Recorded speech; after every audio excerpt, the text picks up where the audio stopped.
Why Russian and Ukrainian warmongers portray each other as Nazis and fascists? Increasing animosity between Russia and Ukraine makes it hard to agree on a ceasefire.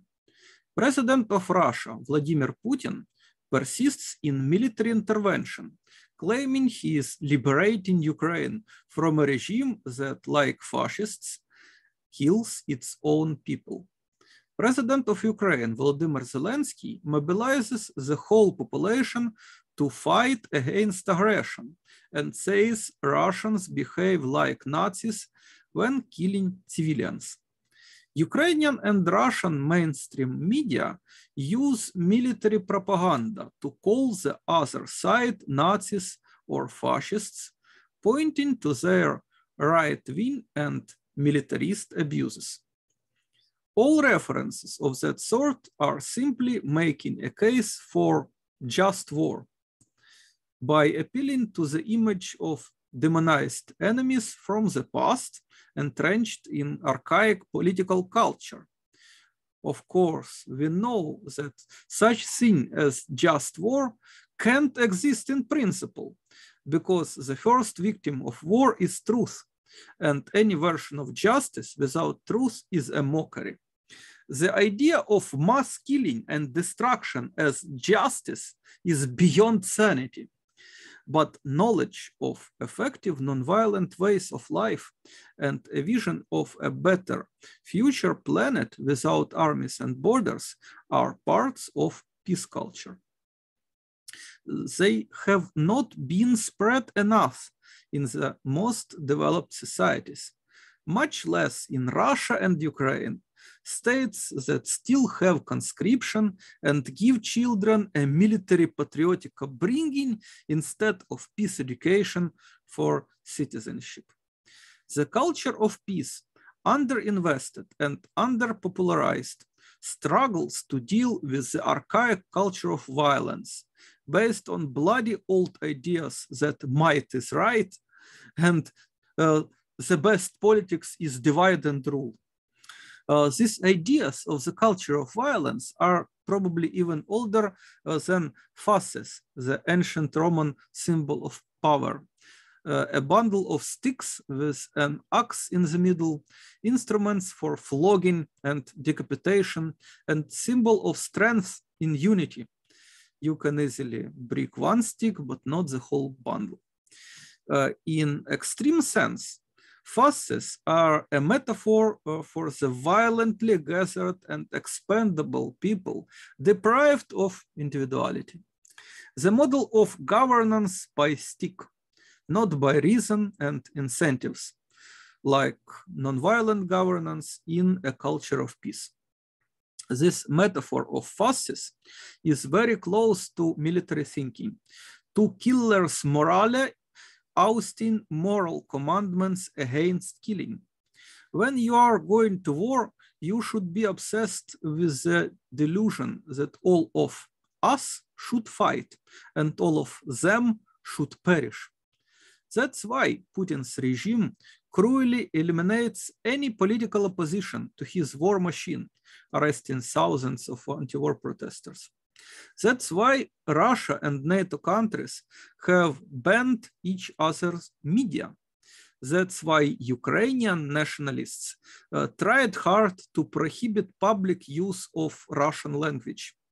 That's why Ukrainian propaganda will tell you a fairy tale about how the whole population became an army in the People's War and will silently ignore millions of refugees, internally displaced persons, and males in age from 18 to 60 hiding from compulsory enlistment when they are prohibited from leaving the country. That's why the peace-loving people, not war-profiteering elites, suffer the most on all sides as a result of hostilities, economic sanctions, and discriminatory hysteria. Militarist politics in Russia, Ukraine, and NATO countries have some similarities, both in ideology and practices, with the horribly violent totalitarian regimes of Mussolini and Hitler. Of course, such similarities are not an excuse for any war or trivialization of Nazi and fascist crimes.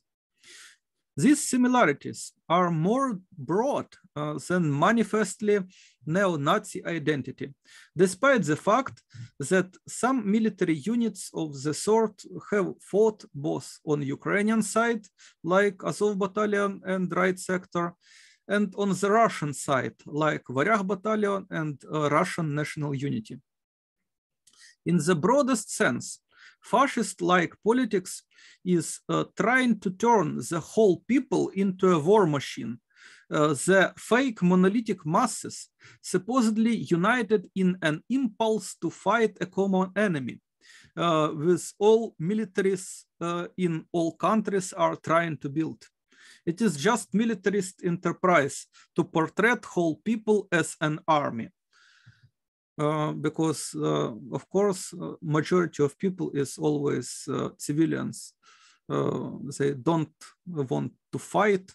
They want to live in peace, and every person have a right for peace. So to behave like fascists, it is enough to have an army and all things related to the army. Compulsory unified identity, existential enemy, preparation for inevitable war, and so on. Your enemy need not necessarily be Jews, communists, and perverts. It can be anybody, real or imagined. Your monolithic belligerents need not be necessarily inspired by one authoritarian leader. It can be one hate message and one call to fight, delivered by countless authoritative voices. And such things as wearing swastikas, torchlight marching, and other historical reenactments. These historical reenactments are optional and hardly even relevant for behavior like fascists. Does the United States look like fascist state because there are two sculptural reliefs of fascists in the whole of the House of Representatives? Absolutely not. It is just historical artifact. But the United States and Russia and Ukraine look a bit like fascist states because all three have military forces and are ready to use them to pursue absolute sovereignty, to do whatever they wish on their territory or sphere of influence or whatever, as if might is right. Also, all three are supposed to be nation states, which means a monolithic unity of the people of the same culture living under one almighty government within strict geographical borders, and because of that, having no internal or external armed conflicts. Against monolithic unity, almighty government, absolute sovereignty. It is indicators of non-realistic idea. Consider this idea of nation state, this monolithic unity of the people of the same culture living under one almighty government within strict geographical borders, and because of that, having no internal or external armed conflicts. This nation state is probably the dumbest and most unrealistic model of peace you can ever imagine, but it is still conventional. Instead of critical rethinking of archaic concepts of Westphalian sovereignty and Wilsonian nation state, all the flaws of which were revealed by the Nazi and fascist statecraft, we take these concepts as indisputable and put all the blame for World War II on two-day dictators and a bunch of their followers. No wonder that again and again we find fascists nearby and we wage wars against them. behaving like them according to political theories like theirs, but trying to convince ourselves that we are somehow better than they are. To resolve the current two-track military conflict, West versus East and Russia versus Ukraine, because it is not just about Ukraine. It is a two-track military conflict, West versus East and Russia versus Ukraine.